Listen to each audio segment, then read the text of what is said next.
Man, oh man. I'm not even gonna lie, man. Straight up, this movie was I enjoyed it more than I thought I was gonna enjoy it. Right?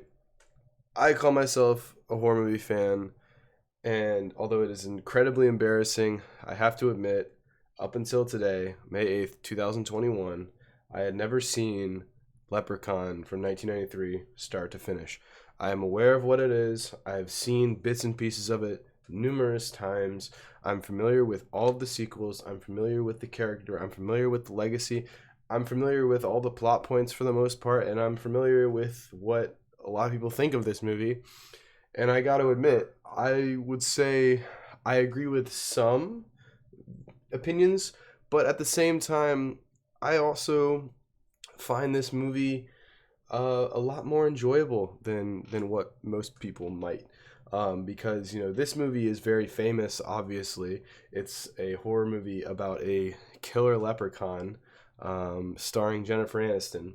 Those are the two big talking points, the two big things people remember about this movie. But also, it is like such an iconic character that was birthed from this movie. Warwick Davis, who played Willow, and I think he also had some roles throughout the Star Wars movies, like the Ewoks and shit. I don't know. I haven't really seen Star Wars before, but people are aware of Leprechaun. They know who the character is. You talk about Chucky. You talk about Jason. You talk about Michael. Leprechaun is one of the characters that you know about.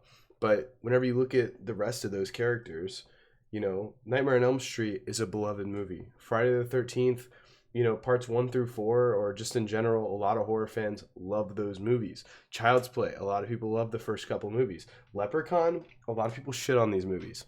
So that's what makes it kind of special to me, is that it's got this iconic status, but pretty much everybody pans it. I mean, when it came out, it was absolutely hated. It was, panned universally. And a lot of horror fans I know of just don't really like this movie. They think it's really stupid. They think it's really bad.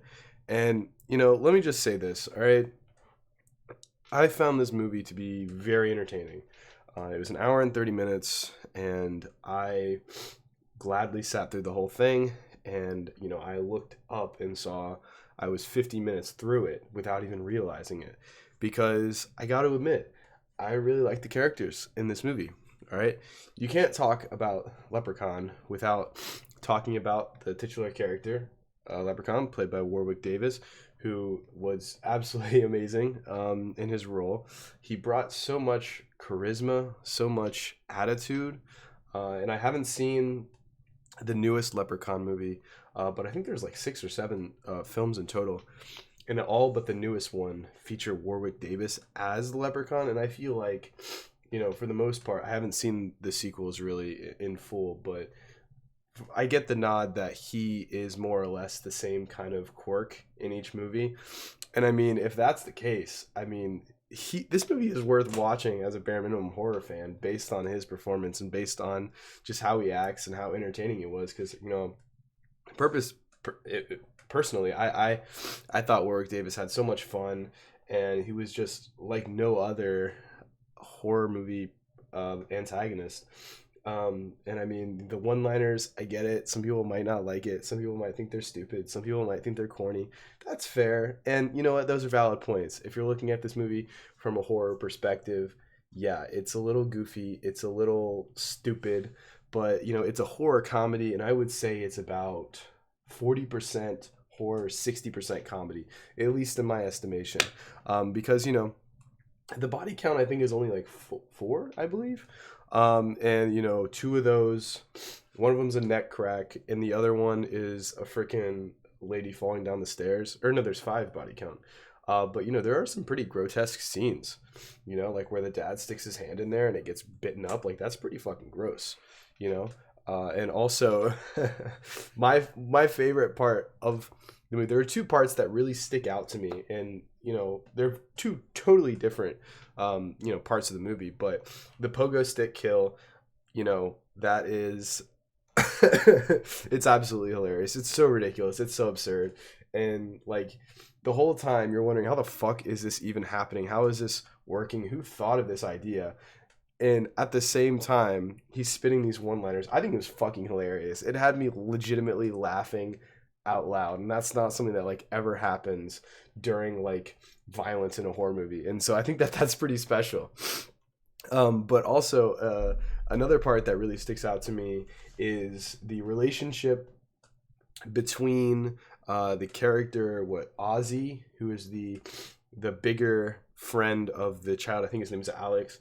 Of the three guys who paint or whatever, Ozzy is like we learn to be like a mentally challenged adult who is befriended by this small kid who's, I don't know, probably 12 or 13, who gives me Tom Jarvis vibes from the Friday the 13th movies, because that kid is so fucking smart and so like handy. Like the dude, similar to Tommy Jarvis, despite not even hitting puberty yet, is willing to go in and like fix cars and shit. Like it's crazy.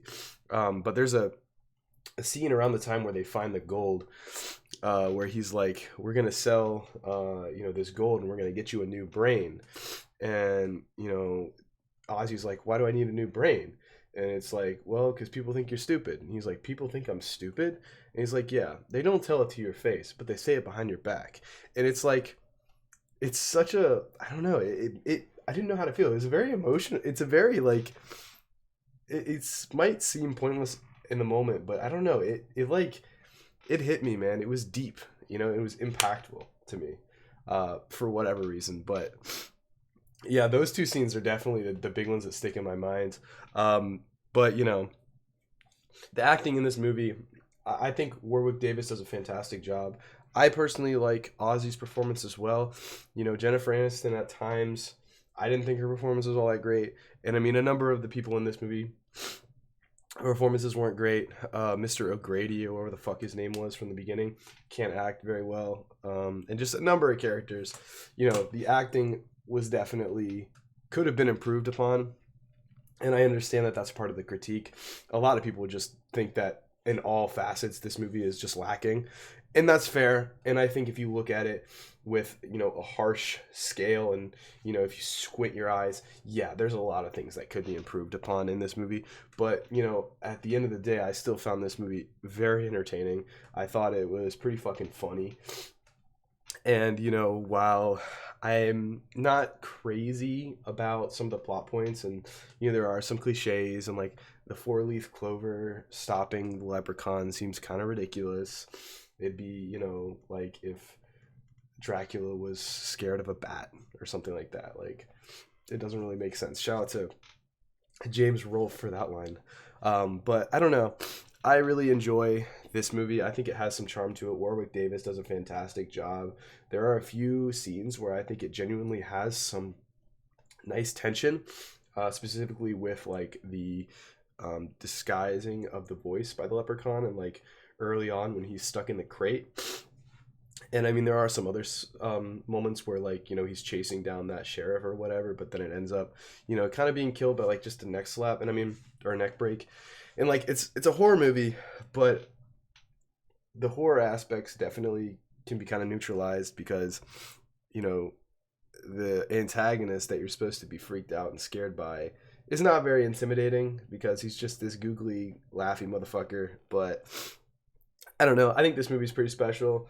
It spawned a lot of movies based on like mascots and stuff, like Rumpelstiltskin, shit like that, which I haven't seen, but I feel like I should watch that because I bet that'd be kind of a funny movie.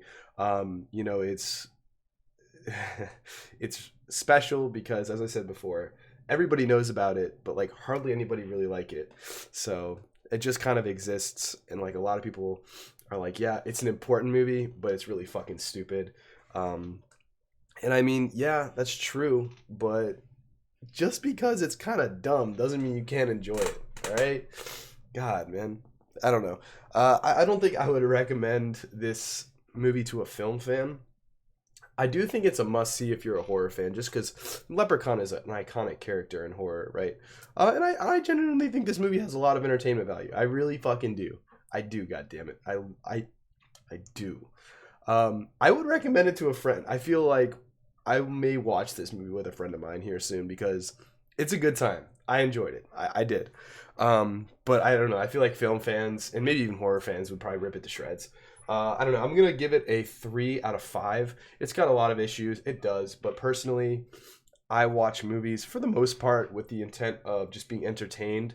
And when it comes to a horror comedy, I think that does the job pretty well. Even if you're looking at it as a fucking comedy B movie, I think it does the job well. And if you're looking at it from a horror perspective, ugh, yeah, it leaves a lot to be desired. But nonetheless, I think Leprechaun, I think it's pretty overhated. It did spawn a lot of sequels somehow for good reason. Warwick Davis does a fantastic job. And anybody who says otherwise, even if they do hate this film and they say Warwick Davis's, performance wasn't very good, you're full of shit. Yeah, Leprechaun, 3 out of 5. I personally don't think it's that bad. I actually kind of like it.